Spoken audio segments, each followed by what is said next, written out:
Edhe kur hintin në Mekë, ke hin haremin e Mekës, apo në atë zonën e shenjtë. Janë të regjistruar me venet. Piç aty do thotë ke hintin në zonën e shenjtë. Edhe kudo që mu fal aty. Ai na shpesh herë mendojnë që veç në Çabë do të mu fal. Po jo, edhe në hotel mu fal, apo në rrugë mu fal. A je në zonën e haremit, ti je 1.100.000. Do të thonë namazit konsiderohet Po 1.100.000 apëton. E masanena nëse shkon te Çabja bash, lush edhe 27 shka e me xhamatin. Nëse falesh për shembull vet, se ki se vapin e xhamatit.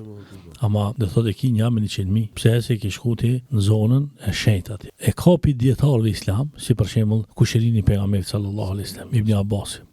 Ai ka dalë për shembull prej zonës shenjtë edhe ka jetuar në Taif. Amëresh. po.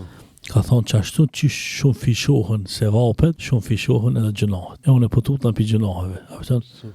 Apëton e ka dalë dhe thot me jetu në Taif. Historinë e tina na shkruan apëton. Interesant. Për shembull kur ta marrësh historinë e Ibn Abbasit me lexue, dhe thot edhe një prej cilësive tina është edhe kjo. E ai për shembull ka pas shef me shkuë në Çabe, më fal me bota vaf edhe një herë me dal për jashtë, që mos me pas rast me bot gjëna, se gjënohet më të mëdha shejtani i çon agjemi bo, ha? E zakonisht për shembull vren këto gjënat. Edhe kur kthehen agjile thonë çyshbe, agjën vën shenjt be çka bajnë ka arapi be çka çysha s'kishte marrë as, po thot çka shejtani do ta punon.